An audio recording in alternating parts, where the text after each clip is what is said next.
I'm at my friend and neighbor's house chopping wood for fun, not for payment, because I love it so much. And my friend's got a bunch of this diseased tree in New Hampshire. The emerald ash borer has really taken a toll here. So I'm going to split a lot of this wood, which splits like butter. And one of my favorite tools, or actually my favorite tool now, is this 8-pound Fiskars is the company splitting maul. And as you may or may not be able to see, the wedge design is such that it splays as the blade gets deeper, helping with splitting of the wood. So I'm going to try to tackle this monster here using the cutting block and trying to focus along the lines of the crack, natural crack.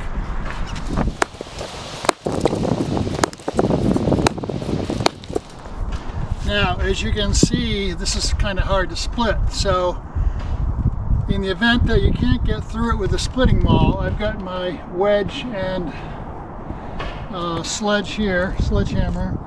Of course, you always want to wear safety glasses.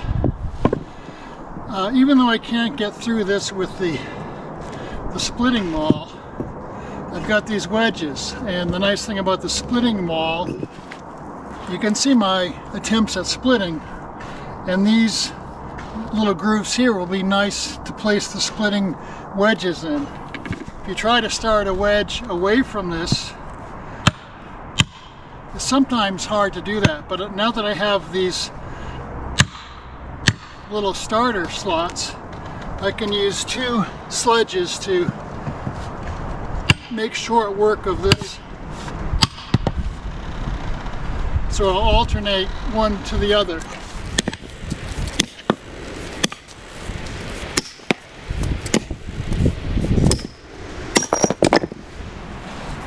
And that's that. And from here I can just split these halves using my splitting maul, hopefully. Let's take a look, see if I can get that. Now here's the real problem when you use a splitting block like that. You spend half your time just collecting all the wood that's fallen off the block. So what's going to be a solution for that? This is not my original idea. This was from a friend, an old Yankee, I should say an established Yankee, Lee Wilder, taught me this trick. So if you can keep the bundle of wood together as it splits using a tire, then we're able to keep chopping at that, walking around and splitting the wood. So I've got these 2 old tires. If I know this diameter of the tire, my block underneath wants to be maybe 3 to 4 inches wider than that, so that the tire will have a surface to rest on. So this fits perfectly. The next problem is, how do you keep the tire from falling off with the logs? In the past I used lag bolts with big fender washers, but that wasn't as good as my next solution. I found these, what they're called, Z brackets online. They're sort of galvanized metal, pretty rugged. The whole idea is to secure these brackets inside that will hold the tire from going off. So what I'll do is I'll take these brackets and space them equally as best I can, such that I'll end up with 3 brackets to kind of hold this whole bottom tire in place. And I'm using something like 1.5 inches. I forget what number lag screw that is, but it's got to be the right size for the pre-drilled holes that come with the Z brackets. So I'm going to set them up, drill some pilot holes for the screws, and then attach the brackets sort of in like a Y configuration. I've drilled my pilot holes for this first bracket, which I'll install tightly.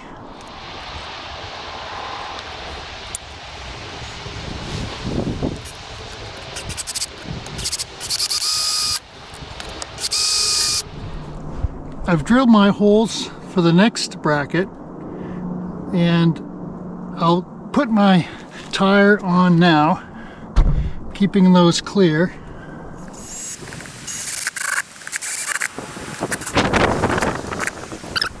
And then I have just one more.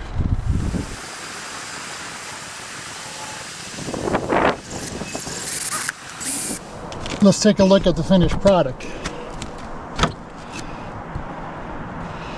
3 brackets, hopefully equally spaced, just eyeball it. And that's going to keep the tire from coming off, as you can see, because it's on the lip of the inside rim there.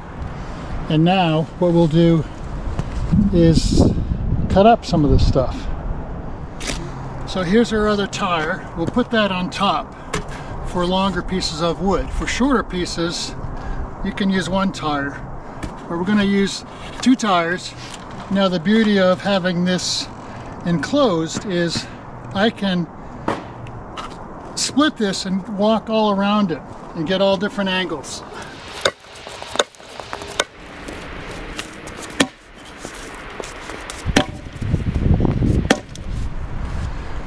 So there you have it. All your wood is enclosed in this tire, and I'll just pull it out and stack it. Sometimes you'll run into a knot in the tree where it's more difficult to split. Just keep after it. It's kind of nice if you can work as a team. While one person is splitting, the other person is taking stuff away and feeding the whole system. The next tip is how to use a splitting maul. A lot of people are kind of fearful, and reasonably so. This is an 8-pound head with a sharp blade and a dull end over here. And it's a little bit daunting to be able to swing an 8-pound wedge over your head and come down and expect to hit the spot where you want it to be hit. Some of the problems that first-timers have, they're a little tentative, and so they will swing and hold on to the maul like that. And basically what you want is the pivot point here, and this is going to be the action here. And you want speed at your pivot point. Here you've got 2 points, and the pivot point is not flexible. So you want the head to come around fast by sliding your hand down. So basically it's on your shoulder if you're right-handed. You're throwing the splitting maul, and then this hand is going to sort of stay where it is pretty much. And at the same time, after you've thrown it, you're going to slide this hand down and join it and come with all that force right down the middle. So let's try that. So my hands are down here, and the weight of the splitting maul is doing all the work. You're basically throwing it, and it's got a lot of kinetic energy. We'll try that again.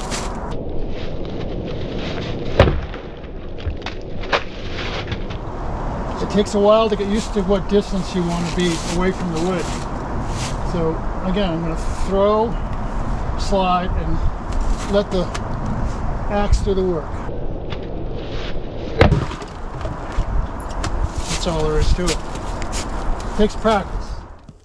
Just the last few pointers for the block of wood. It doesn't want to be so much bigger than the tires, even though it could be.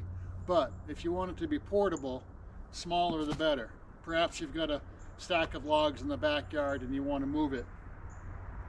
Also, keep the log from rotting by putting it on top of something like a pallet.